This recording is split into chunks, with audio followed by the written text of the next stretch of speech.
आहेत त्यांचं सगळ्यांचं स्वागत करते आणि सगळ्यांना शुभेच्छा देते, की सगळ्यांनी जो याचा कल्याण स्वामी पुरस्कार आहे, तो पुरस्कार आपल्याला मिळावा, असा प्रयत्न सगळ्यांनी करायचा आहे आणि पुरस्कार सगळ्यांना मिळायला पाहिजे, अशी सगळ्यांच्याबद्दल मी एक सदिच्छा व्यक्त करते आणि आजचं आपलं मार्गदर्शन जे आहे, ते आपण चालू करूया. आता व्हिडिओ बंद केले बाकीच्यांनी तरी चालेल. व्हिडिओ बंद करा, म्हणजे मला माझ्यावर कॉन्सन्ट्रेशन करता येईल. पहिला प्रश्न आहे आपला प्राज्ञेचा. त्याचा सुरुवात करण्याच्या आधी थोडंसं मला जे सांगायचं आहे महत्त्वाच्या गोष्टी, त्या मी तुम्हाला सांगू इच्छिते, की आता प्राज्ञा परीक्षेला आपण आलो. पहिल्यांदा आपलं समर्थबोध परीक्षा झाली, मग साधक झाली आणि आता प्राज्ञेच्या लेव्हलला आपण आता तिसऱ्या टप्प्यावर तसं समर्थांनी 4 अवस्था सांगितलेल्या आहेत. बद्ध, मुमुक्षू, साधक आणि सिद्ध. तर आता आपण साधकाच्या अवस्थेच्या ह्याच्यामध्ये आपण आता प्राज्ञेच्या परीक्षेला आलोय. म्हणजे साधकाच्या अवस्थेमध्ये आपण आलेलो आहोत. त्यामुळे आपण आता बद्ध अवस्था जी आहे ती पूर्णपणे सोडलेली आहे. मुमुक्षूमधून आपण पुढे आलेलो आहोत. तसं आपल्याला आता समर्थबोध झाली, साधक झाली आणि आता प्राज्ञेच्या ह्याच्यामध्ये आपल्यामधलं जे परिवर्तन आहे, परिवर्तन आपल्यातलं म्हणजे अभ्यासाचं, आपल्या विचारांचं, हे सगळं परिवर्तन आपल्याला या परीक्षेमध्ये आपल्याला दाखवायचं आहे. आणि ते दिसलं पाहिजे अशी सगळ्यांची समीक्षकांची अपेक्षा पण असते. त्यामुळे आपण आता थोडंसं विचाराची जी खोली आहे, खोली याचा अर्थ एक साधं उदाहरण मी नेहमी सांगते, की पहिल्या वर्गामध्ये आपण जेव्हा असतो, तेव्हा सहल हा निबंध लिहितो आणि 10व्या वर्गामध्ये पण कधीतरी एखाद्याला सहल हा निबंध येतो. पण पहिल्या वर्गामध्ये आपण जो निबंध लिहिला आणि 10व्या वर्गामधला जो निबंध आहे, त्याच्यामध्ये जे फरक असायला पाहिजे, त्या जो असतो, तो आपल्याला समर्थबोध आणि प्राज्ञ याच्यामध्ये फरक दिसायला पाहिजे. यासाठी आता आपली बौद्धिक पातळी वाढलेली आहे.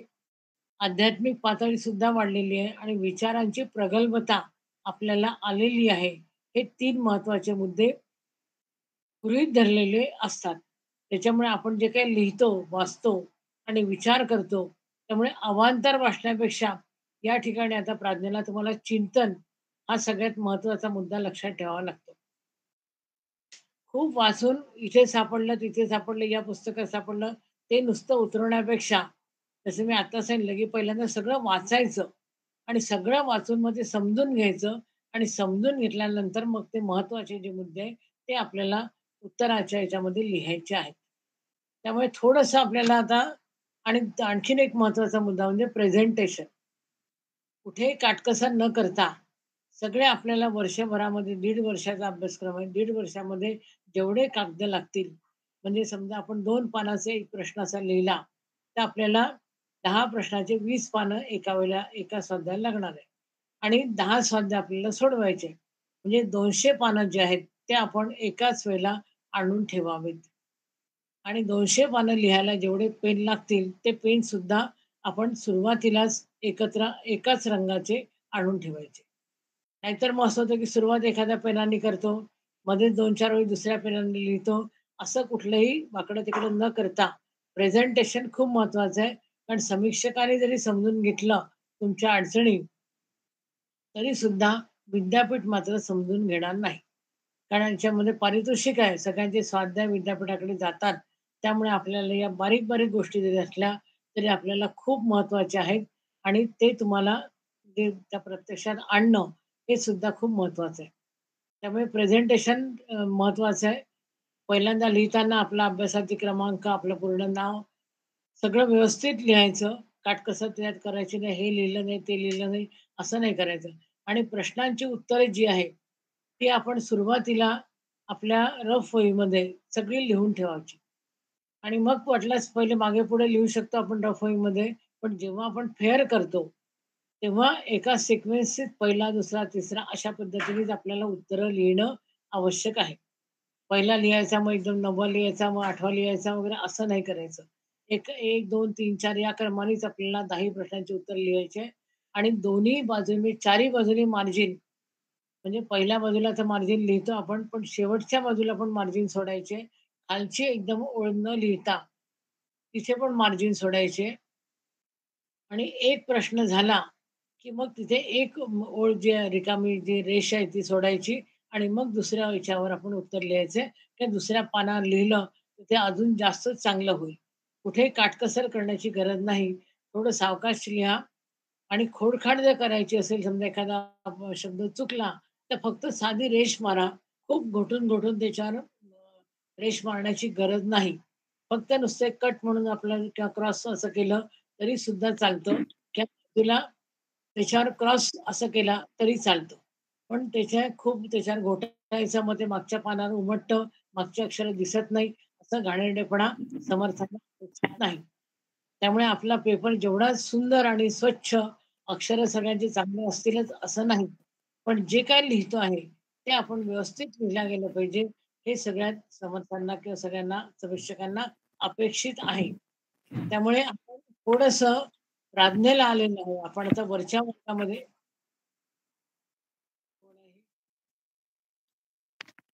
हां, हे लक्षात घेऊन आपल्याला या बारीक-बारीक गोष्टी आहेत. त्या गोष्टी आपल्याला लक्षात घेणं आवश्यक आहे. नाहीतर मग आपण पेपर संपला, मग एखाद्या कोणातरी आपल्या मुलीचा, नातीचा कोणाचा तरी कागद असतो तो लावायचा. असलं काही करायचं नाही. सगळे कागद एकसारखे आणून ठेवायचे आणि त्याप्रमाणे आपण आपलं लिखाण जे आहे, पेन एकसारखाच असला पाहिजे, कागद एकसारखे असले पाहिजे. या थोड्याशा बारीक-बारीक गोष्टी लक्षात ठेवायच्या आणि आता आपण इथून पहिल्या प्रश्नाच्या याच्यावर सुरुवात करू. आता प्राज्ञा परीक्षेला आपण आलेलो आहोत. त्याच्यामुळे जसं मी सांगितलं, की आपल्याला खोलात जायचंय. आणि आता खोलात जायचं म्हणजे काय करायचं, काही कुठे काही खड्डा करायचा आणि त्याच्यात जाऊन बसायचं असं नाही. तर प्रश्नाचा किंवा विचार जे आहे, ते आपले खोलात असले पाहिजे. म्हणजे जसं आपल्याला आता समजा पहिला प्रश्न जो आहे, तो दशक 6 वर आहे. मग आता काय करायचं, दशक 6 वाचण्याच्या आधी पहिल्यांदा 5वा दशक वाचायचा, 6वा दशक वाचायचा, 7वाही दशक वाचायचा. आणि या 3 दशकावर तुम्हाला याच्यातले जेवढे प्रश्न आहेत, या पहिल्या स्वाध्यायावरचे, या 3ही दशकांवर विचारलेले आहेत. त्यामुळे 5, 6, 7 हे तिन्ही दशक 2-3दा चांगले पूर्ण वाचून काढा. पूर्ण समजून घ्या. या तिन्ही दशकामध्ये समर्थ कोणता विचार मांडतात आहे, काय लिहितात आहे, हे पहिल्यांदा नीटपणे समजून घेणं खूप गरजेचं आहे. तिन्ही दशक सावकाश वाचायचे. प्रत्येक समासामध्ये आपल्याला एखादा मुद्दा महत्त्वाचा वाटला, तो एका रफ वहीमध्ये लिहून ठेवायचा. एखादी ओवी चांगली वाटली, ती लिहून ठेवायची. असं करत तिन्हीही दशक नीट वाचायचे. आणि तिन्ही दशक का वाचायचे? की तिन्ही दशक एकमेकाला संलग्नित आहे. जो 6व्या दशकावर जो प्रश्न विचारलाय, तो 5व्या दशकामध्ये पण आलेला आहे. ते 7व्या दशकामध्ये पण आलेलं आहे. मग आपण नुसता 6 वाचून होणार नाही. 5वाही वाचावा लागेल, 7वाही वाचावा लागेल आणि 6वा तर वाचायचा आहेच. आणि म्हणून आपल्याला एखादा विचार समजून घ्यायचा असेल, तर त्याच्या आधीचं आणि नंतरचं हे सगळ्यांचं वाचन करायचं. 3ही दशक चांगले वाचा. 10 वेळा वाचले तरी हरकत नाही. आत्तापासून सुरुवात करा. आता जस्ट जुलै महिना सुरू झालेला आहे. आपल्याला पहिला स्वाध्याय हा ऑगस्ट-सप्टेंबरमध्ये दिला तरी चालतो. त्यामुळे आता फक्त 3 दशक वाचण्याची आपले पारायण ज्याला म्हणतो आपण, अशा प्रकारचं पारायण चालू केलं तरी हरकत नाही. पण चांगले वाचा, समजून घ्या. त्यातले महत्त्वाचे मुद्दे एखाद्या वहीमध्ये नोट करून ठेवा आणि मग त्याच्यानंतर आपण जेव्हा उत्तरं म्हणजे प्रश्न वाचू आणि प्रश्न वाचताना सुद्धा प्रश्न सुद्धा 4-5 वेळा वाचायचा. प्रश्नामध्ये कोणता शब्द महत्त्वाचा आहे, काय कशावर विचारलेलं आहे, हे सगळं विचारात घ्यायचं. आणि ते विचारात घेतल्याच्या नंतर मग त्याची फोड करत जायची. जसा पहिला प्रश्न आहे, दशक 6 समाज 2 मध्ये समर्थांनी श्रवण, मनन, निधिध्यास आणि साक्षात्कार ही 4 पायऱ्यांची उपनिषद सिद्ध परमार्थ साधना सांगितली आहे. ती समजून घेऊन वर्णन करा. आता काय-काय मुद्दे याच्यात महत्त्वाचे आहे? पहिला मुद्दा आहे उपनिषद सिद्ध परमार्थ साधना. मग हा मुद्दा पहिल्यांदा आपल्या वहीमध्ये लिहून ठेवायचं, की उपनिषद सिद्ध परमार्थ साधना पहिल्यांदा आपल्याला सांगायची आहे. दुसरा मुद्दा काय? ती समजून घ्या म्हणतात आहे. दुसरा मुद्दा आहे ती साधना समजून घेणे. नंतर आहे वर्णन करा. हा मुद्दा त्याच्यानंतर येतो. मग आता कशाचं वर्णन करायचं आपल्याला?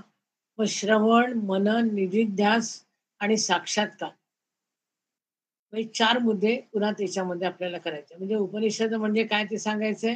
उपनिषद सिद्ध परमार्थ साधना म्हणजे काय ते सांगायचंय.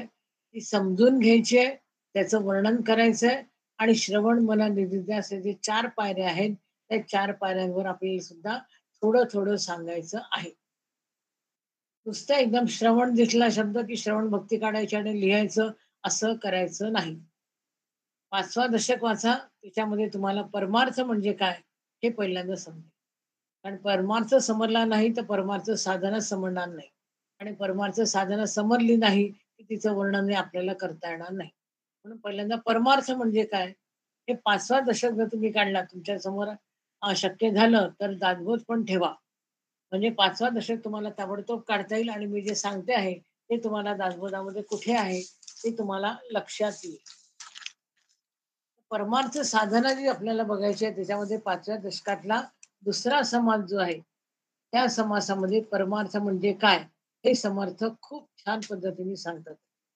ते असं म्हणतात, की सद्गुरूशी अगदी मनापासून त्याचे होऊन राहावे. त्याचे मनापासून ऐकावे. त्याने दिलेले नाम घ्यावे. जे जीवनात घडेल त्यामध्ये त्याचा हात आहे, हे ओळखून समाधान ठेवावे. हा समर्थांचा परमार्थ. बघा या 4 ओळीमध्ये तुम्हाला सगळं पूर्ण जीवनाचं तत्वज्ञान जे आहे, हे समर्थांनी छोट्याशा शब्दामध्ये अगदी सहजपणे सांगितलेलं आहे. आता उपनिषद म्हणजे आपण ज्याच्यात उपनिषद शब्द वापरलेला आहे, त्याचा थोडा अर्थ घेऊ म्हणजे अजून तुम्हाला हा परमार्थ जो आहे, तो लवकर समजेल.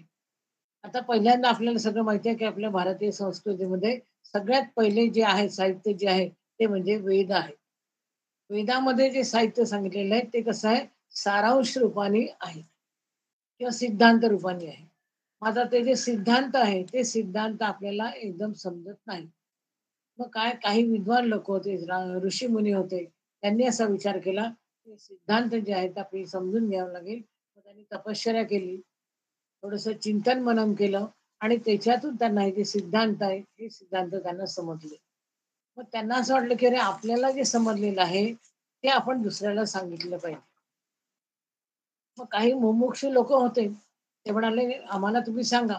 आम्हाला पण हे ज्ञान जे तुम्हाला मिळालेलं आहे, ते ज्ञान आम्हाला पण आवश्यक आहे. कारण आपणास जे जे ठावे, ते ते दुसऱ्यास शिकवावे, शहाणे करून सोडावे सकळ जन." असं समर्थांनी सांगून ठेवलंय, की आपल्याला जे माहीत झालं ते दुसऱ्यांना सांगायचं.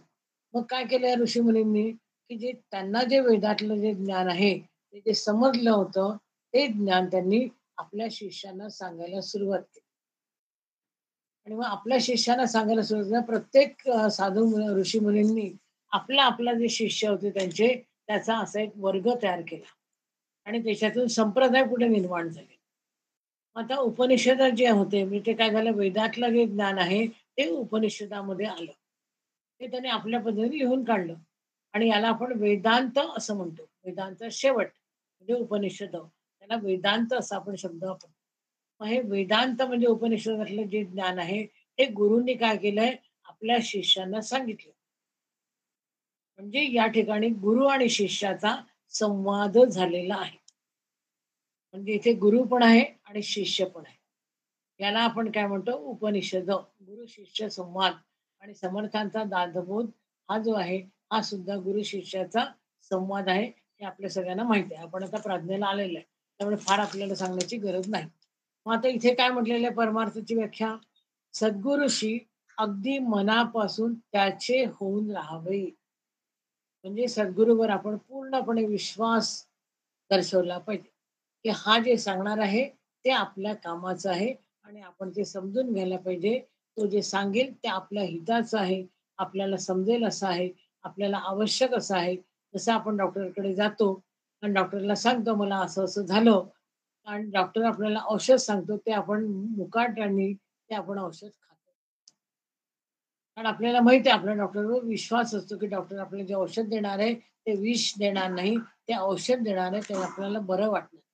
हा विश्वास जसा आपल्या डॉक्टरच्या बद्दल आहे, तसा आपल्याला सद्गुरूच्या बद्दल विश्वास पहिल्यांदा असला पाहिजे आणि त्याच्याप्रती आपली निष्ठा असली पाहिजे.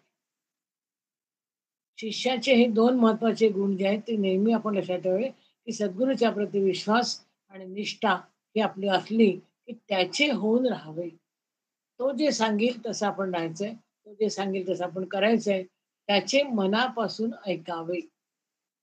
आता ऐकणे जे आहे, त्याला आपण श्रवण असं म्हणतो. म्हणून पहिल्यांदा परमार्थ साधना जी आहे, श्रवण, मनन, निधिध्यास या प्रकारचे. म्हणजे पहिल्यांदा ऐकायचं. ऐकणे हे सगळ्यात आपल्या जीवनातलं सगळ्यात महत्त्वाचं मुद्दा जो आहे तो ऐकणे आहे. आणि आज आपण पाहतो, की आपले जे लहान मुलं असतात, ते आई-वडील कौतुकाने सांगतात, तेव्हा आमचा मुलगा ऐकतच नाही. आज आपल्या वयाचे, माझ्या वयाचे जे काही सगळे लोकं आहेत, ते आपण आजही ऐकतो. आणि ऐकणं हे सगळ्यात महत्त्वाची गोष्ट आहे. आणि मनापासून ऐकावे. कारण शब्दामध्ये जे आहे सामर्थ्य आहे, ते इतकं भयानक सामर्थ्य आहे, की त्याने काहीही होऊ शकतं. जर आपण एखादा शब्द जर एखाद्याचा ऐकला आणि तो जर आपल्याला त्याने वाईट काहीतरी बोललं असेल, तर आपण काय म्हणतो, की माझ्या मनाला तुझा शब्द लागला. तो फार बोचरा होता. तो मला टोचला. असे आपण शब्दप्रयोग करतो. म्हणजे शब्द जो आहे, तो आपल्या मनाला लागतो. तो आपल्या मनाला टोचतो. तो आपल्या मनाला बोचतो. तो शब्द वाईट बोलला तर असं होतं. चांगला बोलला तर आपलं अख्खं जीवन बदलून जातं. आपण असं म्हणतो, की त्याने मला असं सांगितलं ना, माझं आयुष्य पूर्ण बदललं. म्हणजे त्याचं आपण ऐकलं, त्याने आपल्यामध्ये काय झालंय, पूर्ण आपल्या आयुष्यामध्ये बदल घडून आलेला आहे. म्हणून सद्गुरूचं त्याचे मनापासून ऐकावे. त्याने दिलेले नाम घ्यावे. आता नाम घ्यावे म्हणजे काय? देवाचं नाव घ्यायचं तर ठीकच आहे. पण त्याने जे सांगितलं तसं आपण केलं पाहिजे. आणि पुढचा महत्त्वाचा मुद्दा येतो, जे जीवनात घडेल त्यामध्ये त्याचा हात आहे आणि हेच आपण स्वीकारत नाही.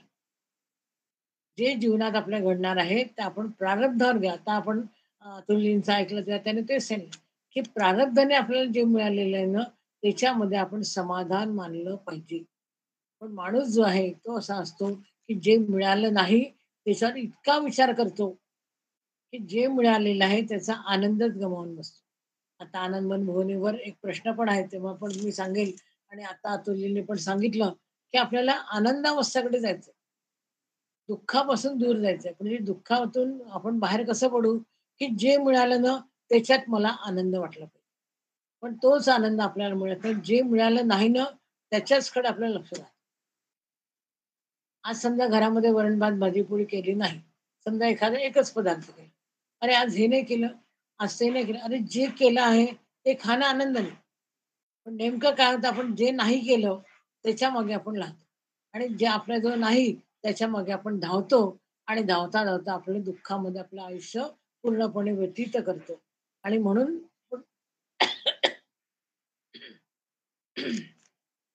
लक्षात घेतलं पाहिजे, की जे जीवनात घडेल त्याच्यामध्ये त्याचा हात आहे.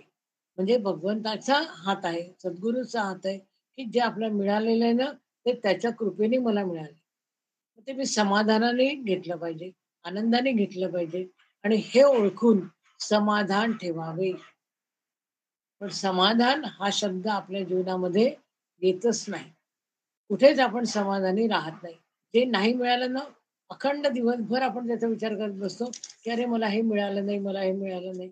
अरे, पण जे मिळालेलं आहे, त्याच्यात समाधानी असलं पाहिजे. आणि हा समर्थांचा परमार्थ आहे.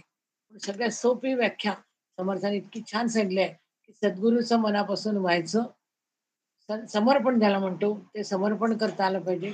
त्यांनी जे सांगितलं ते मनापासून ऐकायचं. त्यांनी जे सांगितलं करायला ते करायचं.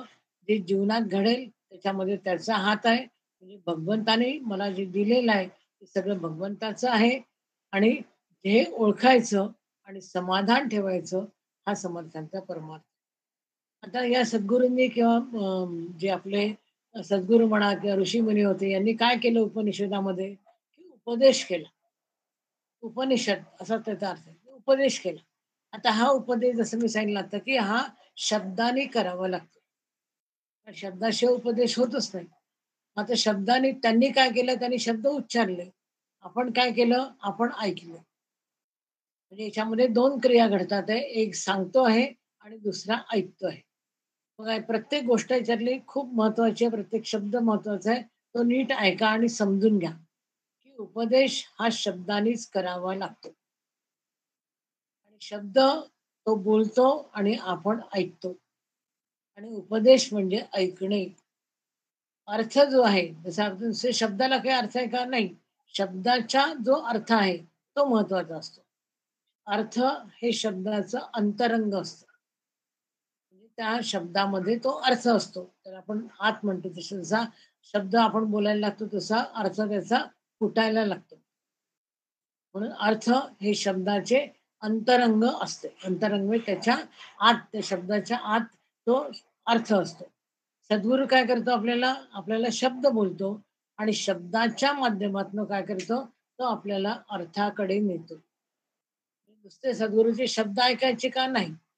वाचताना काय होतं पहा, वाचणं आणि ऐकणं याच्यामध्ये काय फरक आहे तो पण सांगते, की वाचताना आपण नुसतं वाचतो. म्हणजे फक्त शब्द आपल्या कानावर पडतात. पण जेव्हा आपण कोणाचं ऐकतो, सद्गुरूचं म्हणा, शिष्य चांगल्या व्यक्तींचं ऐकतो आपण, तेव्हा ते शब्द जे आहे, ते शब्द तर निघून जातात, त्याच्या अर्थाकडे आपण जातो. शब्दावरून आपण सद्गुरू काय करतात आपल्याला अर्थाकडे नेतात. अर्थावरून आत्मस्वरूपाकडे नेतात. आणि सद्गुरूचे जे शब्द आहेत, ते जीवाच्या सूक्ष्म शरीरात घुसतात. सूक्ष्म शरीर म्हणजे आपल्याला माहिती आहे, की आपलं मन, बुद्धी, अहंकार हे जे सगळे आहेत ते सूक्ष्म आहेत. या सूक्ष्म शरीरात म्हणजे मनाला जाऊन ते टोचतात. मनामध्ये ते घुसतात आणि जीवाची अंतरंग रचना बदलण्या इतका विलक्षण बदल येथे घडून येतो. म्हणजे एखादा शब्द ऐकला, की पूर्ण आपल्या अंतरंगामध्ये बदल होतो आणि हा अंतरंगामध्ये बदल होणं हे आपल्याला अपेक्षित आहे. ही साधना आहे. जी उपनिषदामध्ये सांगितली किंवा समर्थांनी सांगितली, ही परमार्थ साधना जी आहे, ती साधना काय? शब्द नुसते ऐकायचे नाही.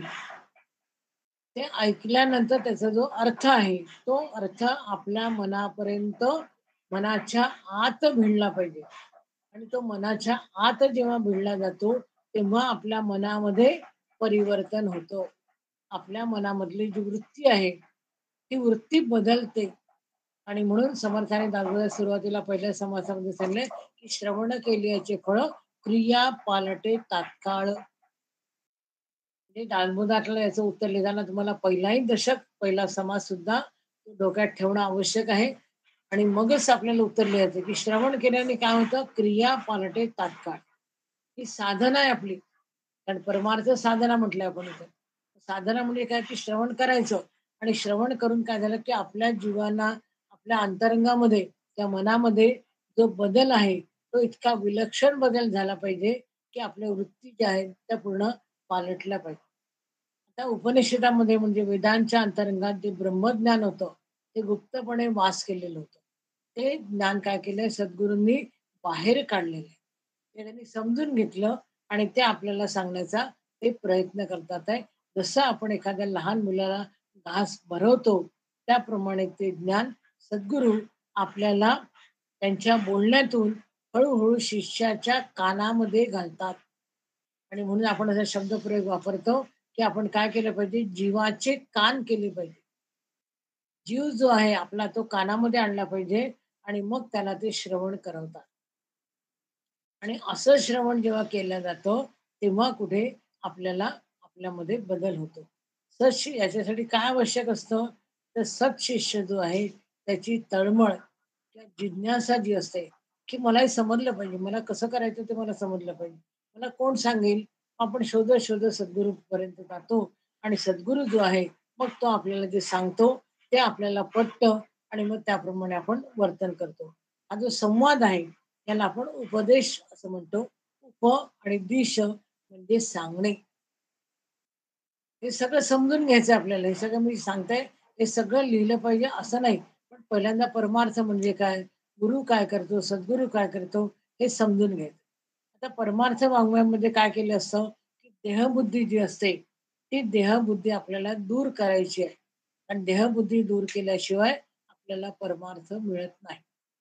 कारण आपल्याला माहिती आहे आपण आतापर्यंत साधकपणा याच्यामध्ये शिकलेलं आहे, की देहबुद्धी जी आहे, ती आपल्याला अहंकाराकडे नेते. द्वैताकडे नेते आणि परमार्थामध्ये आपल्याला काय करायचंय? अद्वैताकडे जायचं आहे. आणि म्हणून आपल्याला हे सगळं अद्वैत, द्वैत, परमार्थ समजून घ्यायचा असेल, तर ज्ञानी पुरुष जो असतो, त्याच्याकडनं आपल्याला श्रवण करून घ्यावं लागतं. आणि म्हणून या सगळ्या गोष्टी आपल्याला ऐकाव्या लागतात. आत्मसाक्षात्कार वगैरे होतो, हे सगळे शब्द मोठे-मोठे आहेत. ते आपण पुढे बघू. पण ही जी भावना आहे आपल्याला, आपल्या मनात जे होतं, की ते साधकाचा जी द्वैताची जी भावना आहे, ती काय करते? ती आपल्या साधकाचा अधःपात करते. आणि द्वैतामध्ये मी आणि तू आला. मग मी आला म्हटला, की अहंकार आला. खरा मी आणि खोटा मी असे 2 मी असतात. खरा मी जो आहे, तो काय करायचा? तो टिकवून ठेवायचा आहे आणि खोटा मी आपल्याला समर्पित करायचा आहे. आणि म्हणून आपल्याला असं वाटतं, की हा परमार्थ जो आहे ना, तो आपल्याला काही समजत नाही. तो गुप्त आहे असं वाटतं. पण हा गुप्त असलेला जो परमार्थ आहे, हा सद्गुरू काय करतो? तो आपल्याला समजावून सांगतो. आणि तो समजण्यासाठी काय करावं लागतं आपल्याला? आपली बुद्धी जी आहे, ती पहिल्यांदा शुद्ध करावी लागते. आपली बुद्धी शुद्ध झाली नाही, शुद्ध होतच नाही. कारण आपल्या बुद्धीमध्ये काय असतं? अनेक विकार असतात. त्याला मळप म्हणतो. म्हणजे मलिन असते आपली बुद्धी. ती आपल्याला काय करावी लागते? ती शुद्ध करावी लागते आणि शुद्ध बुद्धी झाली, की मग आपल्यामध्ये चांगलं जे आहे ते आपल्या डोक्यामध्ये म्हणजे बुद्धीमध्ये आपलं जातं आणि मग ते आपण ऐकतो. ऐकल्यानंतर आपल्यामध्ये परिवर्तन होतं. आता याच्यामध्ये पुन्हा आणखीन काय करायचं, की जसं दशक 6 समास 2 मध्ये प्रश्न विचारलेले आहेत. पण दशक 7वा आणि समास 8वा याच्यामध्ये श्रवण निरूपणावर पुन्हा 2 समास आहेत. हे 2 समास हे आपल्याला पुन्हा वाचायचे आहे. त्याच्यामध्ये पुन्हा आपल्याला सगळं सांगितलं, की श्रवण कसं करायचं. श्रवण, मनन, निधिध्यास वगैरे सगळे जे मुद्दे आहेत, हे सगळे मुद्दे याच्यामध्ये आलेले आहेत आणि ते असं म्हणतात, की आपल्याला आत्मसाक्षात्कार करून घ्यायचा असेल, तर काय करणं आवश्यक आहे? सगळ्यात महत्त्वाची गोष्ट कोणती आवश्यक आहे? तर मनाची एकाग्रता. हा मुद्दा खूप महत्त्वाचा आहे. कोणतीही गोष्ट घ्या ना, आपल्या जीवनामध्ये काहीही करायचं असेल, तर आपल्याला मनाची एकाग्रता आवश्यक असते. एखादं ड्रॉइंग काढायचं असेल, एखादी रांगोळी काढायची असेल, काही करायचं असेल, तरी आपल्याला मनाची एकाग्रता आवश्यक आहे आणि ही एकाग्रता एकाएकी होत नाही. त्याचा अभ्यास करावा लागतो आपल्याला. त्यासाठी काय करावं लागतं? मनावर आपल्याला आपलं जे ध्येय आहे, मला रांगोळी काढायची आहे. साधं बायकांचं उदाहरण सांगते, की रांगोळी काढायची. मग आपल्याला लक्ष केंद्रित कशावर करायला लागतं, की मला चांगली रांगोळी काढायची आहे. ते ध्येय आपलं निश्चित झालं. त्या ध्येयावर आपल्याला संस्कार करावे लागतात. संस्कार कशाने होतात? ते श्रवणाने होतात. म्हणजे अभ्यास करावा लागतो आपल्याला, की कसं करायचं, काय करायचं, किती बाय कितीची काढायची, कोणते रंग घ्यायचे, काय करायचं, हे सगळं आपल्याला पहिल्यांदा अभ्यास करावा लागतो. तसं श्रवणाने परमार्थामध्ये आपल्याला श्रवणाने हे कार्य जे आहे ते घडून येतं. झालेला संस्कार जो आहे, तो खोल रुतला पाहिजे. जसं मी सांगितलं, की श्रवण करायचं. पण श्रवण कसं करायचं? मनापर्यंत ते पोहोचलं पाहिजे. मनामध्ये ते घुसलं पाहिजे आणि असं जेव्हा ते संस्कार खोल रुतून मनाचा अविभाज्य घटक होण्यासाठी त्या संस्काराचं रवंथ करावं लागतं. रवंथ हा शब्द आपल्याला माहिती आहे, की गाय पहिल्यांदा खाऊन घेते आणि एखाद्या ठिकाणी बसते आणि पुन्हा पोटातलं अन्न काढून ते पुन्हा ते रवंथ करते, पुन्हा बारीक-बारीक करते आणि मग खाते. तेव्हा ते तिला पचतं. तसंच संस्काराचा रवंथ करावा लागतो आणि एकच विषय मनात पुष्कळ वेळ वळविण्याचे कार्य मनाने साधते. मनाने तो विचार जसं मी नेहमी गमतीने सांगते, की सकाळी उठलं, की पहिला एक प्रश्न वाचायचा आणि दिवसभर त्या प्रश्नावर आपण काम करता-करता विचार करायचा, की अरे काय लिहिलेलं याच्यावर? कुठे उत्तर सापडेल? इथे सापडेल का? तिथे सापडेल का? आपण नुसतंच आपल्या डोक्यामध्ये तो विचार करायचा, काम करता-करता आणि नंतर मग बसल्यावर आपण ते उत्तर देण्याचा प्रयत्न करायचा. हे कार्य कशाने करायचं आपल्याला? मननाने करायचं. म्हणजे श्रवण झालं, मनन झालं. जे आपण ऐकलं ते आपल्या डोक्यामध्ये किंवा मनामध्ये पूर्ण फिट झालं पाहिजे. त्याच्यावर पुन्हा-पुन्हा चिंतन करायचं, मनन करायचं. हे सगळं केलं, की मग तो झाला मनन. आणि साधू पुरुषाचे शब्द आपल्या श्रोता जो असतो त्याला प्रफुल्लित करतात. एखाद्याचं आपण ऐकलं, की छान वाटतं आपल्याला, की अरे वाह! मस्त सांगितलं यांनी. आणि म्हणून परमार्थामध्ये श्रवणाला खूप महत्त्व दिलेलं आहे. श्रवणावाचून आपल्याला ज्ञान जे आहे ते हाती येत नाही. ऐकणे हे सगळ्यात महत्त्वाचं आहे. श्रवणाने काय होतं? अंतरंगामध्ये बदल घडून येतो. दुष्टांची दुष्टबुद्धी नाहीशी होते. श्रवणातून मनन आणि मननातून निधिध्यासन. तर निधिध्यास म्हणजे काय? एखाद्याचं आपण जे साधन करतो ना, त्याचा ध्यास लागतो आपल्याला. ध्यास लागतो म्हणजे काय? एक साधं उदाहरण गमतीचं सांगते. ते उदाहरण परीक्षेमध्ये कोणी लिहू नका, फक्त समजून घ्यायला म्हणून उदाहरण सांगते. जसं आपला एखादा मुलगा जो आहे तो फॉरेनला असतो किंवा आणखीन कुठेतरी गावाला असतो आणि मग तो एखादा आपल्याला एक दिवस फोन करतो, की "आई, मी आज दिवाळीमध्ये या तारखेला नागपुरामध्ये येत आहे." जो काही आपलं गाव असेल तिथे मी येत आहे. असा तो फोन करतो. मग आता हा फोन केल्यानंतर आपण काय केलं? ऐकलं. म्हणजे काय झालं? पहिले श्रवण झालं. आपण ऐकलं, की मुलगा या तारखेला असा-असा नागपुरामध्ये येतो आहे. मग त्याच्यानंतर आपल्या मनात काय सुरू होतं?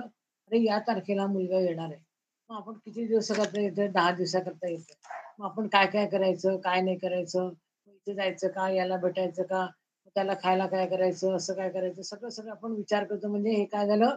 हे मनामध्ये ते श्रवण गेलं आणि मनातून मग आपलं मनन सुरू झालं. त्याच्यासाठी काय-काय करायचं हे सगळं आपण ठरवत जातो. मग त्याचा आपल्याला ध्यास लागतो, की अरे हां, आता 10 दिवस राहिले, 9 दिवस राहिले, 8 दिवस राहिले. असं करत-करत तो दिवस ज्या दिवशी तो येणार असतो, तो दिवस येतो आणि मग तो व्यक्ती जो आपला मुलगा असेल, तो ज्या क्षणी आपल्यासमोर येऊन उभा राहतो, तो झाला आत्मसाक्षात्कार.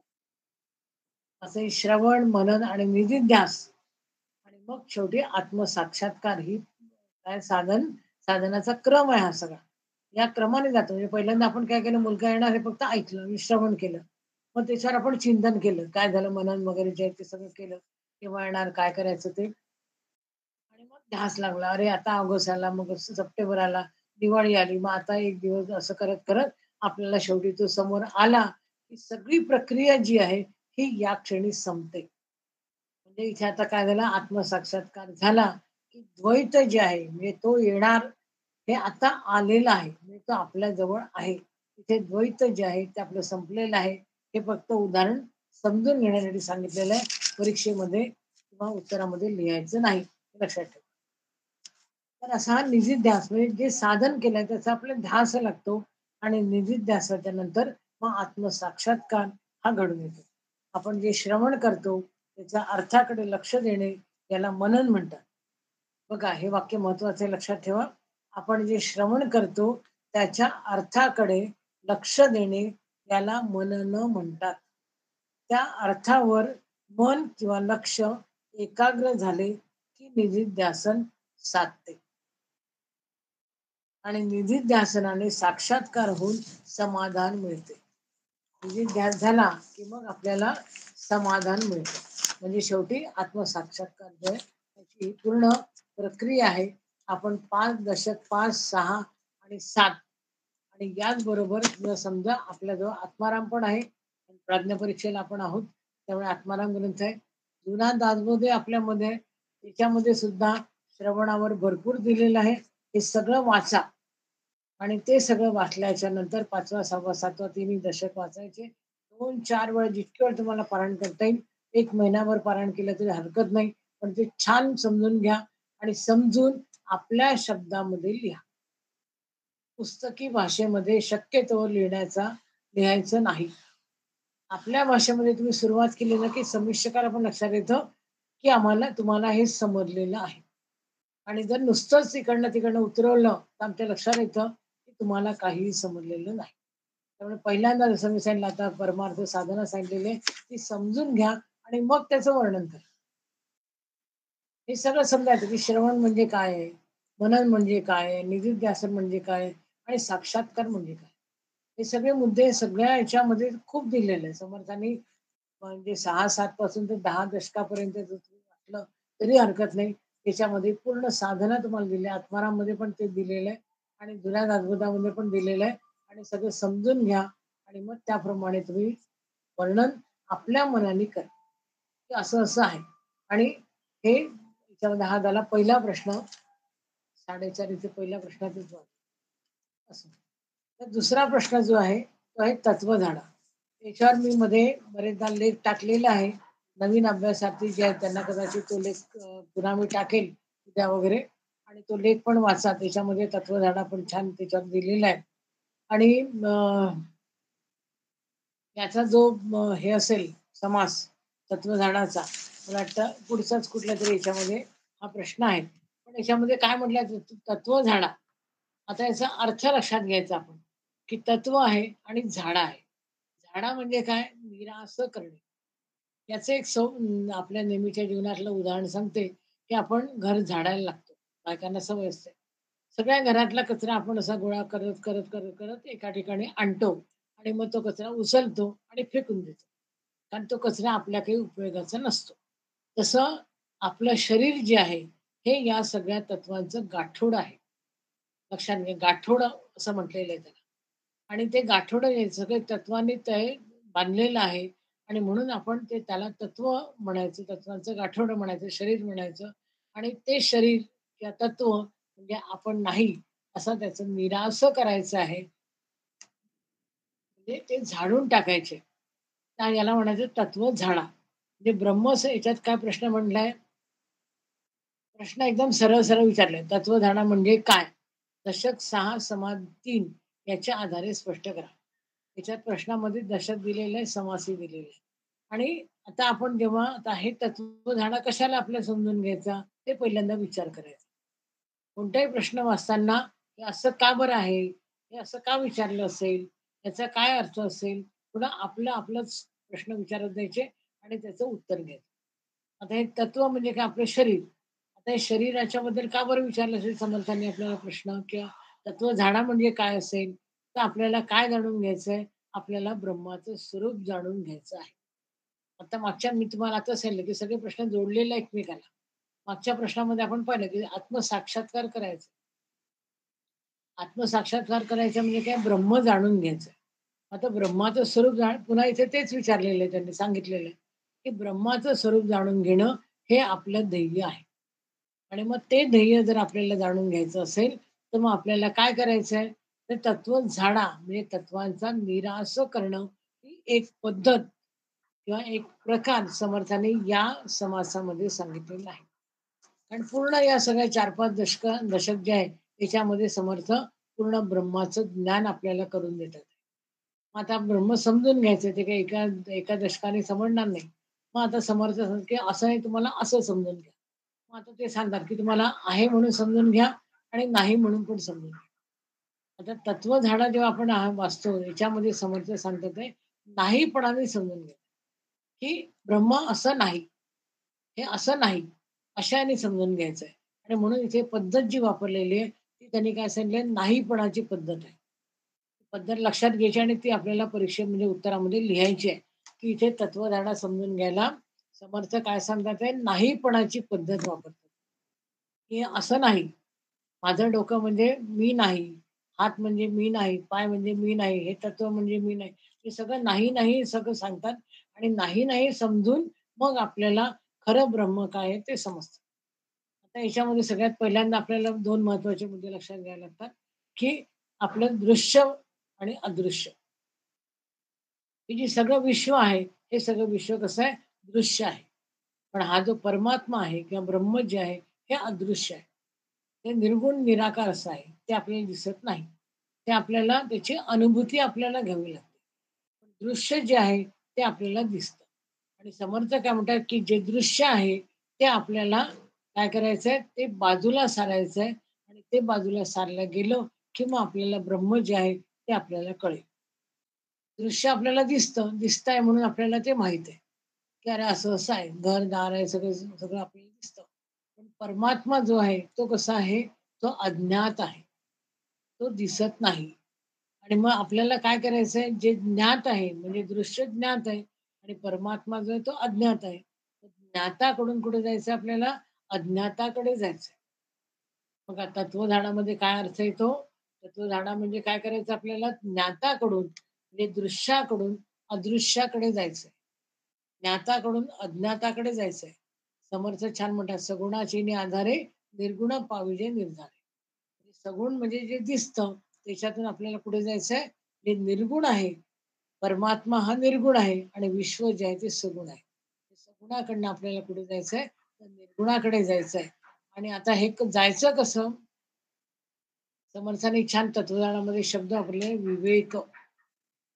आपण आता पहिल्या परीक्षेच्या याच्यामध्ये पण तो शब्द ऐकलेला आहे, की विवेक जो आहे, त्याने काय करायचंय, हे दृश्य जे आहे, ते आपल्याला बाजूला काढायचं. जसं मी सांगितलं कचरा गोळा करायचा आणि तो बाजूला टाकायचा, की तो कचरा आपल्या कामाचा नाही. हे दृश्य आपल्याला वेगळं काढायचंय आणि त्या याच्यामध्ये म्हणजे आत्मस्वरूप लपलेलं होतं. त्या दृश्यामुळे आपल्याला जे आत्मस्वरूप जे आहे ते दिसलं नाही, ते आपल्याला शोधून काढायचं आहे. ते आपल्याला जाणून घ्यायचं आहे. मग आता विश्व कसं निर्माण झालं, ते आपल्याला सगळ्यांना माहिती आहे, की पहिल्यांदा निर्गुण परब्रह्म होतं, त्याच्यामध्ये स्फुरण झालं, मग मूळ माया झाली. मग असं करत करत पंचमहाभूते झाली, 3 गुण झाले आणि त्याच्यातून आपल्याला हे सगळं विश्व तयार झालेलं आहे.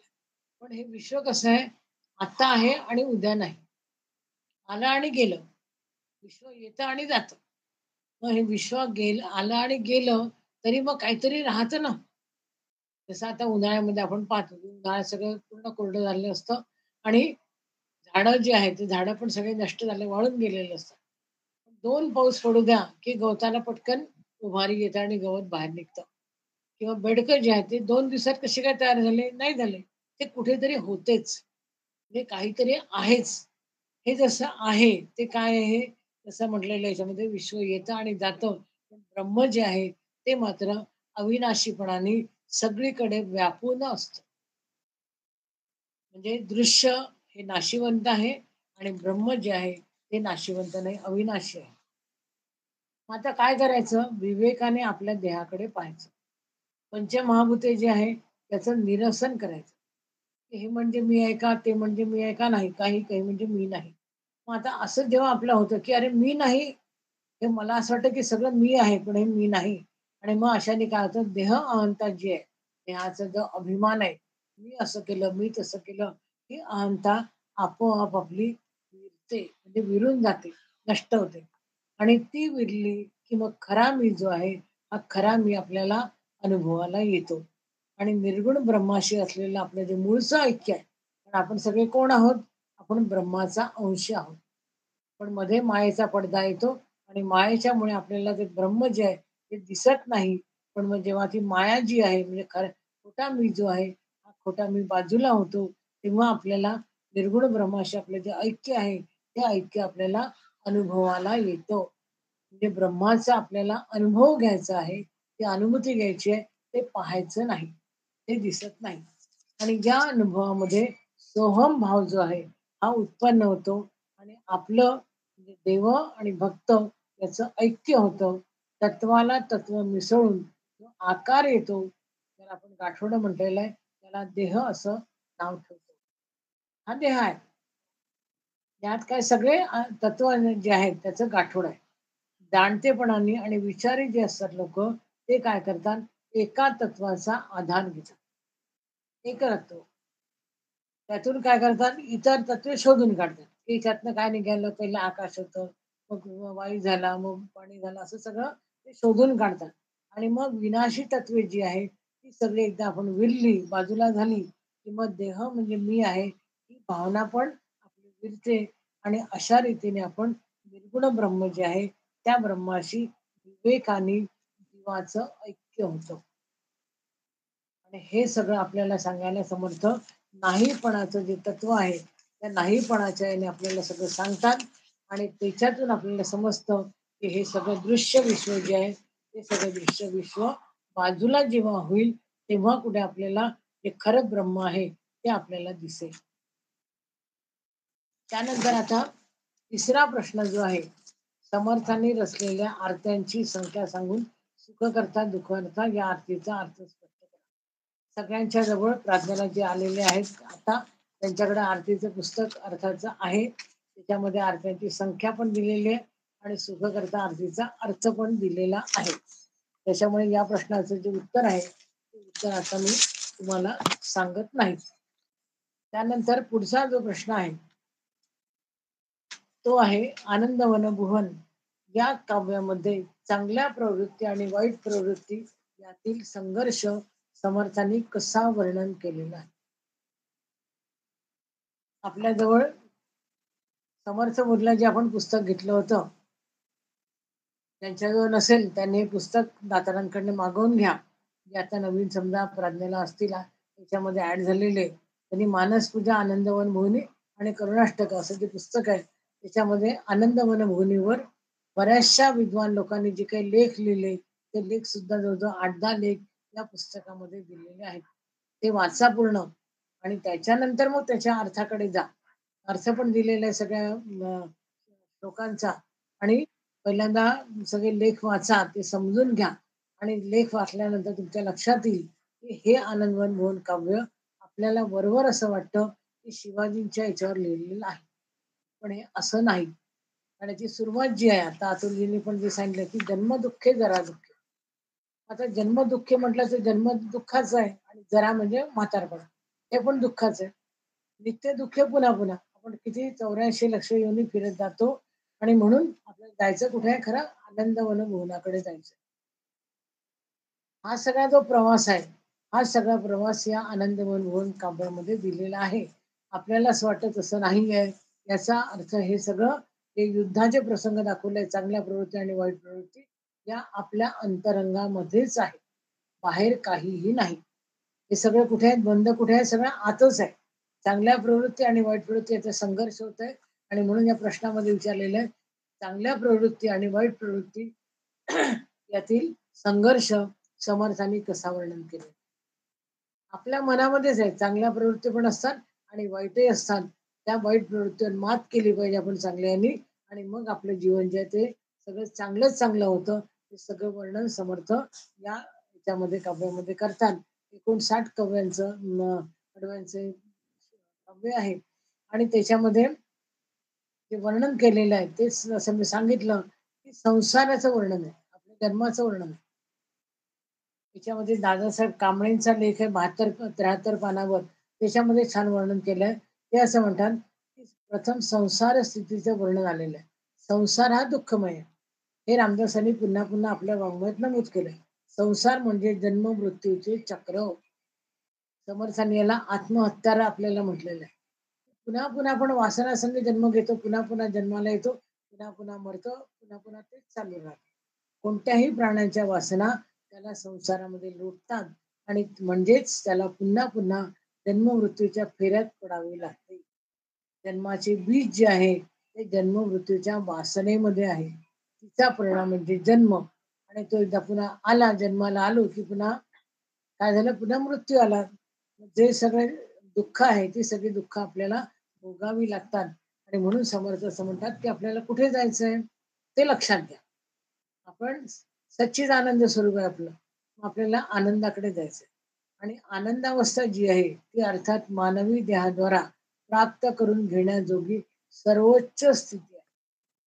सगळ्यात चांगली स्थिती आहे पण आपल्याला ती स्थितीकडे जाणं हे सोपं नसतं आणि ते व्हावं तसं झालं पाहिजे हे समर्थ पूर्णपणे या काव्यामध्ये सांगतात. आता याच्यामध्ये आपल्याला चांगल्या प्रवृत्ती कुठे आलेल्या आहे आणि वाईट प्रवृत्ती कुठे आलेल्या आहे ते शोधा. पूर्ण काव्य चांगलं 2-4 वेळा वाचायचं आणि मग जसं जसं आपण वाचायला लागू तसंच आपल्या लक्षात येईल की अरे याच्यामध्ये वाईट प्रवृत्ती पण सांगितलेलं आहे आणि चांगल्या प्रवृत्ती पण सांगितलेल्या आहे. जसं आता 9 नंबरची ओवी आहे पहा. स्वधर्मा आड जे विघ्ने ते सर्वत्र उठिली. लाटिली कुटिली देवी दापिली कापिली. आता विघ्न कोणती आली म्हणजे वाईट प्रवृत्ती कोणत्या आहे? स्वधर्मा आड आपला जो स्वधर्म असतो त्याच्या आड जे विघ्न येतात त्या वाईट प्रवृत्ती. मग यांनी काय केलं? लाटिली कुटिली देवे. देव म्हणजे चांगला. त्यांनी काय केलं ते लाटली कुठले जसं आपण पापड तयार करतो. आता आजकाल आपण सगळं विकत आणतो पण पापड जे पूर्वीच्या बायका करायच्या त्या पहिल्यांदा गोळा तयार करायचा तो चांगला कांडायचा मग तो लाटायचा थापायचा असं जे करतो तसं या देवांनी काय केलंय हे जे सगळे विघ्न होते ते सगळे विघ्न दूर केले. म्हणजे याच्यामध्ये हा संघर्ष दाखवलेला आपल्याला तो लक्षात घ्यायचा. खवळले लोक देवांचे 12वी नंबरची ओवी आहे. भरपूर ओव्या आहेत. तुम्हाला जर चांगल्या प्रवृत्ती पाहिजे असेल तर 9, 10, 11, 12 या आहेत. वाईट प्रवृत्ती पाहिजे असेल तर 39, 41, 42, 34, 33, 28, 27 भरपूर तुम्हाला ओव्या सापडतील. त्या सगळ्या ओव्या दोन्ही सगळ्या वाचा. त्याच्यावर तुम्हाला आरामात लिहिता येईल. काही फार कठीण नाही आणि सगळ्यांचे लेख जे आहेत ते पहिल्यांदा वाचून काढा. म्हणजे तुम्हाला त्याचं उत्तर पण लक्षात येईल. पुढचा जो प्रश्न आहे तो पण सरळ सरळ प्रश्न आहे, फार काही त्याच्यावर सांगण्यासारखं नाही. सगुण भजन या समासान समर्थ श्रीराम या उपासना दैवताचे वर्णन कसे करतात ते सांग. दशक 6 आणि समास 7 याच्यामध्ये समर्थांनी श्रीरामाचं वर्णन केलेलं आहे. आणि उपासना दैवत, ज्याची आपण उपासना करतो, ज्याच्याजवळ आपल्याला जायचंय, ज्याच्यासारखं आपल्याला व्हायचंय, ज्याच्यासारखं आपल्याला कार्य करायचंय, असं समर्थांचं दैवत होतं ते श्रीराम होतं. आणि मग त्याच्यामध्ये जे समर्थांनी श्रीरामाचं वर्णन केलेलं आहे ते जवळजवळ 21व्या ओळीपासून ते 34 ओव्यांपर्यंत ते वर्णन आपल्याला दिसतं. पुन्हा पुन्हा त्या ओव्या वाचायच्या, त्या वर्णनातले महत्वाचे मुद्दे बाजूला काढायचे आणि मग त्याचं उत्तर लिहायचं. एकदम कुठलंही डायरेक्ट पुस्तकावरनं उत्तर लिहायचं नाही. पहिल्यांदा ओव्या नीट वाचा, त्याचे मुद्दे काढा, त्यातले महत्वाचे मुद्दे पहिल्यांदा लिहा. तर 21 ओवी पासून ते 34 ओवीपर्यंत हे सगळे तुम्हाला श्रीरामाचं वर्णन करणारे मुद्दे तुम्हाला सापडतील. त्याच्यानंतर 6वा प्रश्न जो आहे, संसार त्याग न करिता प्रपंच उपाधी न सांडता जनामध्ये सार्थकता विचारेची होय. या ओवीचे चिंतन सार शोधन या समासाद्वारे करा. हा दशक 6 समास 9. मी तुम्हाला आधी सांगितलं दशक 5, 6, 7 हे तिन्ही दशक तुम्हाला या पूर्ण स्वाध्यायाचे विचार आहे, त्यामुळे ते चांगले पाठ करून टाका. दशक 6 मधलं 9 सगळ्या समासामध्ये सार शोधन, सार आणि असार आपल्याला माहिती आहे. 24वी ओवी आहे, त्या 24व्या ओवीमध्ये हा प्रश्नाचं जे दिलेलं आहे की संसार त्याग न करिता, संसाराचा त्याग करायचा नाही, संसार सोडायचा नाही, प्रपंचाच्या याच्यामध्ये आपल्याला अटकायचं नाही. हे सगळं आपल्याला कशाने होईल आणि जनामध्ये सार्थकता झाली पाहिजे, लोकांनी चांगलं म्हटलं पाहिजे, संसाराचं आपल्याला सगळं कामही करायचे आहे, संसाराचा त्याग करता येणारच नाही आपल्याला. हे सगळं कसं काय होणार आहे? समर्थ आपल्याला छान मार्मिक सांगतात की हे सगळं कशाने होणार आहे? विचारांनी होणार आहे. मग काय करायचं आपल्याला? फक्त विचार बदलवायचे आहे, बाकी काही करायचं नाही. संसार सोडून कुठे बाहेर जायचं नाही, हिमालयात जायचं नाही, संन्यास घ्यायचा नाही, काही करायचं नाही. फक्त विचार जे आपले आहेत त्या विचारामध्ये परिवर्तन करायचंय. आणि आता आपण पहिल्या प्रश्नामध्ये जे वाचलं किंवा ऐकलं तेच तुम्हाला तुम्हाला याच्यात लक्षात येईल की आपल्याला काय श्रवण करायचं. श्रवण केलं की काय होईल? आपल्या विचारामध्ये बदल होईल. आणि हा बदल जो आहे तो बदल इथे आपल्याला काय कसा आहे त्यांनी म्हटलंय, या समासात सगळं दिलेलं आहे. आरामात वाचा आणि त्याच्यावर तुम्हाला विचार जो आहे तो फक्त विचार, जसं मी म्हटलं की चांगलं श्रवण केलं की मनाला भिडेल, मनाला भिडलं की आपोआप विचारामध्ये परिवर्तन होईल आणि आत्मज्ञान जे आहे त्या आत्मज्ञान एकदा झालं किंवा आपल्या जन्माचं सार्थक होतं. आणि म्हणून त्यांनी म्हटलं की संसार त्याग न करिता, संसाराचा त्याग करायचा नाही, प्रपंच उपाधी न सांडता. प्रपंचामध्ये पडलं की उपाधी येणारच आहे आणि जनामध्ये सार्थकता झाली पाहिजे. मग हे कशाने होणार आहे? तर विचारांनी होणार आहे. पूर्ण समास वाचा, श्रवणाचं जे आपण वाचलं ते पण पुन्हा एकदा वाचा, म्हणजे याचं उत्तर लिहायला सोपं जाईल. पुढचा प्रश्न पण छान आहे की ब्रह्माची लक्षणे सांगून चतुर्दश ब्रह्म ही संकल्पना स्पष्ट करा. का प्रश्न काय आहे तो नीट वाचायचा. चुका आपण काय करतो, ब्रह्माचा दशक समास काढतो आणि चतुर्दश ब्रह्म जे सगळं लिहिलं ते सगळं आपण उतरून काढतो. असं अजिबात विचारलेलं नाही. हे खूप महत्वाचा मुद्दा आहे, तो लक्षात घ्या की ब्रह्माची लक्षणे सांगून म्हटलंय, लक्षणे सांगा म्हटलेलं आहे. चतुर्दश ब्रह्म सांगा असं म्हटलेलं नाही. सगळ्याच्या सगळ्या समान धरतो आपण आणि उतरवतो, असं करायचं नाही. आणि चतुर्दश ब्रह्म ही संकल्पना म्हटलंय. संकल्पनाचा अर्थ काय तो समजून घ्यायचा पाहिजे. ही संकल्पना जी आहे तर ते संकल्पना म्हणजे एखादी गोष्ट समजावून सांगण्यासाठी आपण ज्या अशा आजूबाजूच्या याचा विचार करतो ते. तसं तर ब्रह्म समजावायचं, जसं मी आता आपण आधीचा प्रश्न पाहिला की नाहीपणाने आपण काय केलं, तत्वज्ञानाने आपण समजावून घेतलं, त्यांनी आपल्याला ब्रह्म ही संकल्पना समजली. पहिल्या प्रश्नामध्ये आपण श्रवण मनन निधिध्यास आत्मसाक्षात्कारापर्यंत गेलो, म्हणजेच ब्रह्म समजलं आपल्याला. असं ही संकल्पना वेगवेगळ्या माध्यमातून आपल्याला समजावून घ्यायची आहे. चतुर्दश ब्रह्म आपल्याला लिहायचे नाही. ते लिहिल्यानंतर तुम्ही 4 पानं जरी लिहिले, तरी तुम्हाला 2 मार्कही आम्ही देणार नाही. हे अगदी पूर्णपणे लक्षात घ्यायचं. समजलं? त्याच्यामुळे प्रश्न नीट समजावून घ्यायचा आणि लिहायचा. आता ही संकल्पना कुठे स्पष्ट केली समर्थांनी? तो ओवी क्रमांक 18 पासून 23 पर्यंत ही संकल्पना समर्थांनी मांडलेली आहे. 20व्या ओवीमध्ये अजून स्पष्टपणे मांडलेली आहे. ते काय म्हणतात ते? आपण म्हणजे मीपणा. मीपणा म्हणजे जीवपणा आणि जीवपणा म्हणजे अज्ञानसंग जडला. आणि हा अज्ञानातून आपल्याला कुठे जायचं आपण आत्ताच पाहिलं. ज्ञाताकडून आपलं अज्ञाताकडे जायचंय. अज्ञानाकडनं ज्ञानाकडे जायचंय. म्हणून आपण म्हणजे मीपणा. मीपणा जिथे आला तिथे जीवपणा आला. जीवपणा म्हणजे काय? अज्ञान आणि अज्ञानाने संग दडला. म्हणून ते आपल्याला काय करायचंय? ते सोडायचंय. सोडिता तया संगासी ऐक्य होय निसंगासी. निसंगाकडे जायचंय म्हणजे ब्रह्माकडे जायचंय. काय करायला लागेल? हे आधीचे जे सगळे संघ आहेत जीवाचे, ते सगळे जीवाचे संघ सोडायचे आणि आपल्याला निसंगामध्ये जायचं. संघ आणि निसंग खूप छान समर्थ मनाचे श्लोक पण वाचा तुम्ही. मनाच्या श्लोकामध्ये संघ निसंग आलेला आहे. आत्मारामामध्ये पण संघ निसंग आलेला आहे.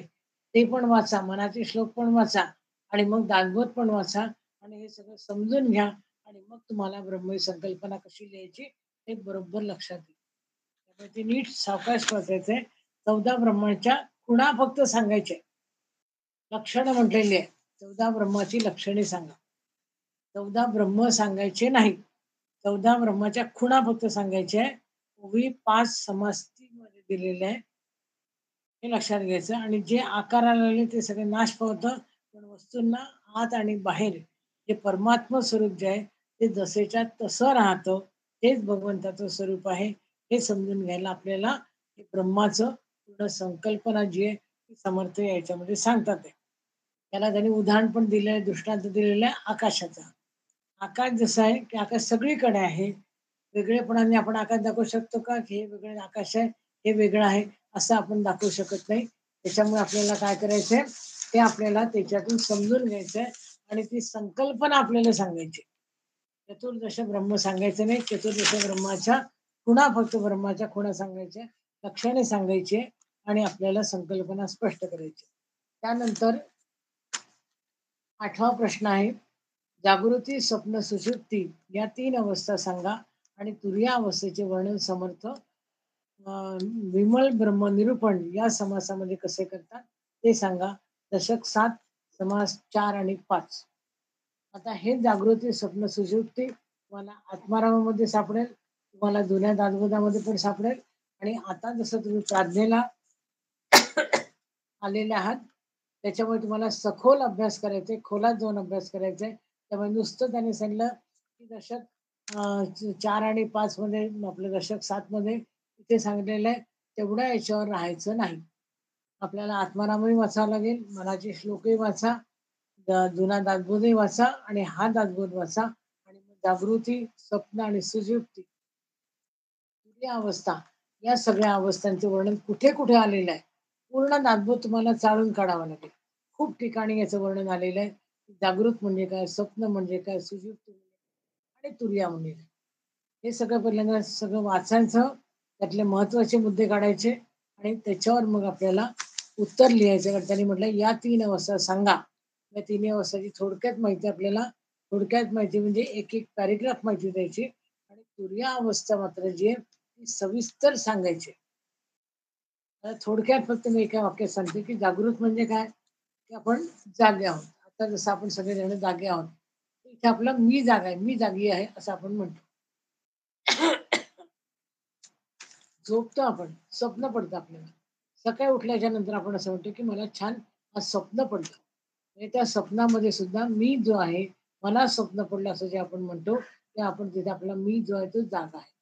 जागृतमध्ये आपला मी जागा आहे, स्वप्नामध्ये आपला मी जागा आहे आणि आपण असं म्हणतो सुषुप्ती याचा अर्थ गाढ झोप. म्हणजे आपण असं म्हणतो की मला खूप गाढ झोप लागली होती आज. तर तिथे पण आपलं मला लागली होती याचा अर्थ पुन्हा मी जागा आहे. जागृती, स्वप्न आणि सुषुप्ती या तिन्ही अवस्थांमध्ये आपला मी जागा असतो आणि ती अवस्था जी आहे तिला तुरीय अवस्था, त्याला ध्याना अवस्था असं म्हटलेलं आहे समर्थांनी. हे समर्थांनी 5 अवस्था सांगितलेल्या आहे. 5वी अवस्था आहे उन्मनी अवस्था.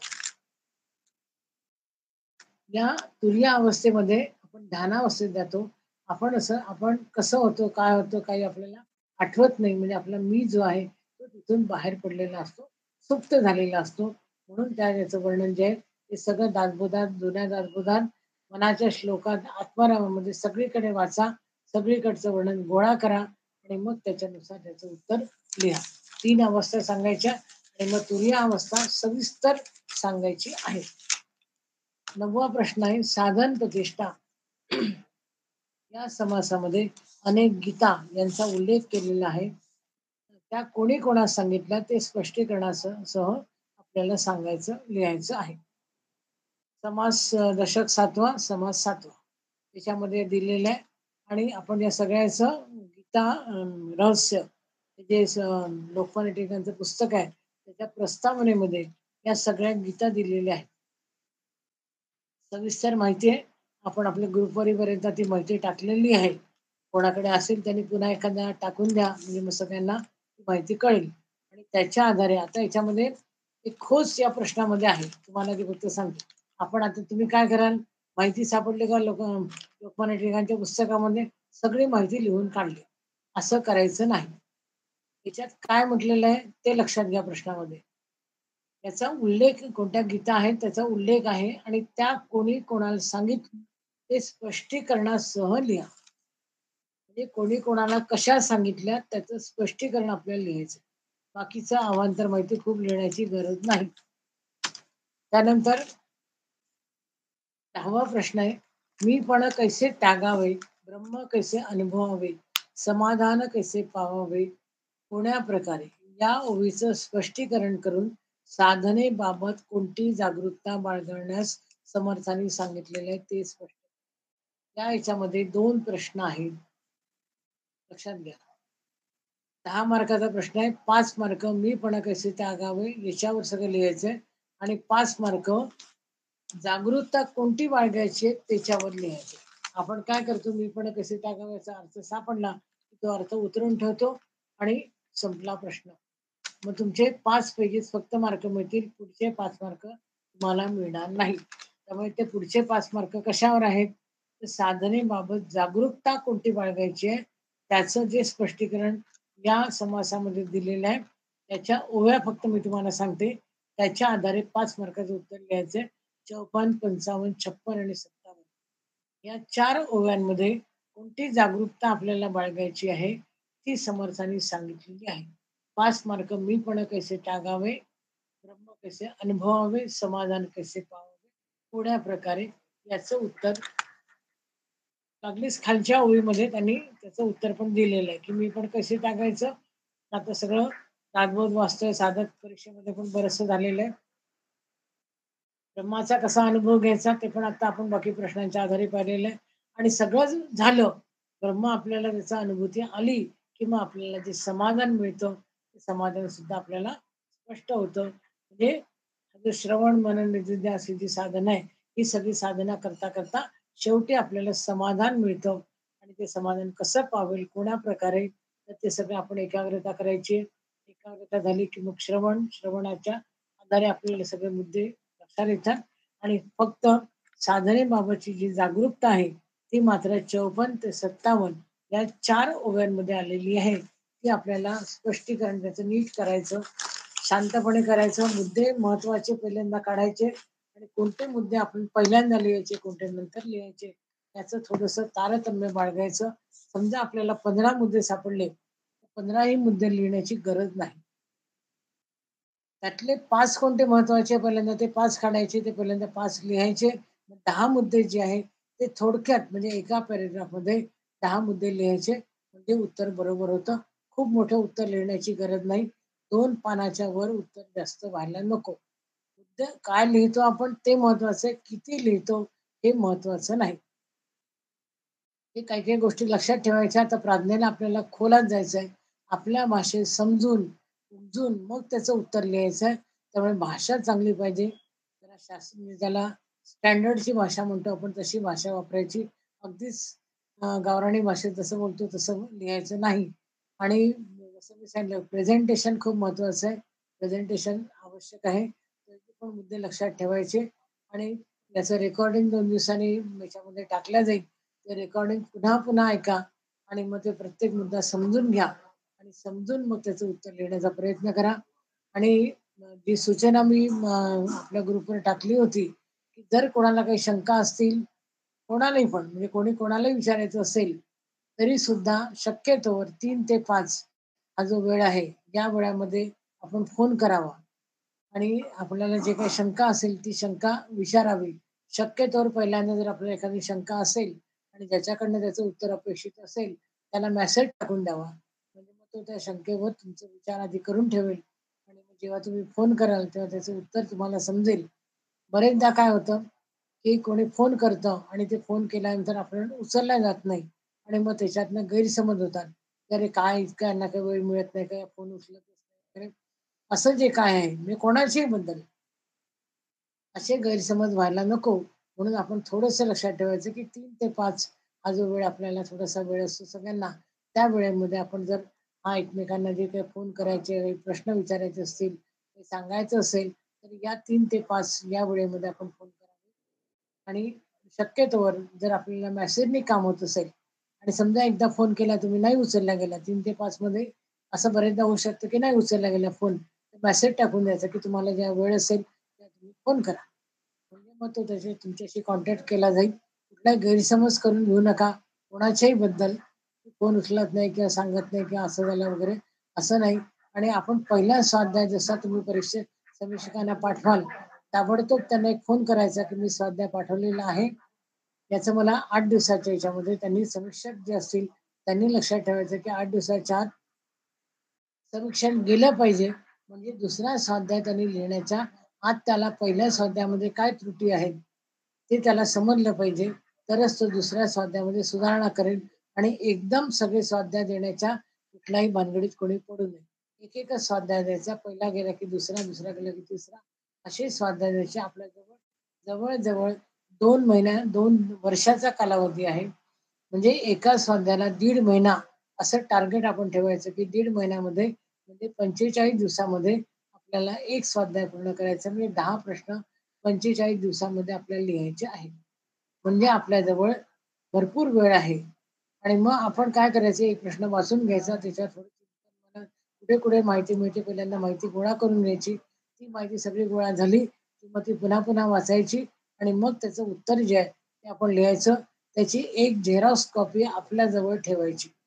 कारण बरेचदा असं होतं, की समीक्षकांना आपले स्वाध्याय मिळत नाही आणि मग पुन्हा सगळं स्वाध्याय लिहित बसण्यापेक्षा एक झेरॉक्स कॉपी आपल्याला काढून ठेवायची. फार काही खर्च येत नाही. जो काय येतो तो तेवढा आपण करू शकतो. म्हणून त्याचा झेरॉक्स कॉपी आपल्याला ठेवायची आणि ती आपल्याजवळ नेहमीसाठी राहू द्यायची. कारण जेव्हा आपण समीक्षक होतो, त्यावेळेला ते स्वाध्याय आपल्याला कामात येतात. आणि सगळ्या समीक्षकांनी समीक्षण देणं हे खूप आवश्यक आहे. कारण काय, की मग त्या अभ्यासाला समजणार नाही, की तुमचा प्रश्न कोणता चुकला, की बरोबर आहे.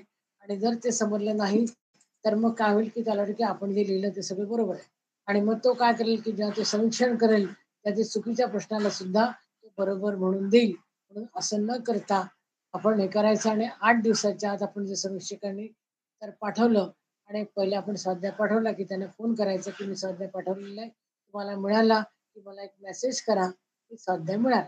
बस एवढं जरी झालं, तरी सुद्धा संवाद राहतो आणि आपल्याला समीक्षकाने लक्षात ठेवायचं, की कुठल्या अभ्यासार्थींना तोडायचं नाही किंवा एकदम असं काही खूप रोखटोक लिहिण्याची गरज नाही, की तुम्ही असंच लिहिलं, चुकलं, तुमचं हे झालं. आपल्याला लोकं जोडायचे आहेत, तोडायचे नाही. हे सगळं डोक्यात ठेवून आपण समीक्षक आणि अभ्यासार्थीने आपल्या लेखनाचं नातं जोडायचं आहे आणि छान सगळ्यांनी अभ्यास करा आणि याचा आनंद आपल्याला खूप मिळतो. तो आनंद आपण सगळ्यांनी घेण्याचा प्रयत्न करायचा आहे. नुसतंच कोणाचं जरी आणायचं, उतरवायचं असं करायचं नाही. ते आपल्यासाठी सगळं हे आहे, हे समजून घ्यायचं आणि त्याप्रमाणे अभ्यास करायचा आहे. सगळ्यांना खूप खूप शुभेच्छा देते आणि या ठिकाणी माझं थांबते. 5 वाजलेले आहेत. सगळ्यांना नमस्कार. जय जय रघुवीर. खूप छान झालं प्रज्ञा, ते नेहमी सारखं अभ्यासपूर्ण एकदम छान. जय जय रघुवीर समर्थ.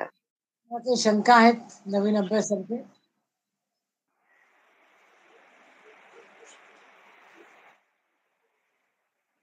नाही. तुम्ही सांगितल्यानंतर शंका असणं शक्य नाही.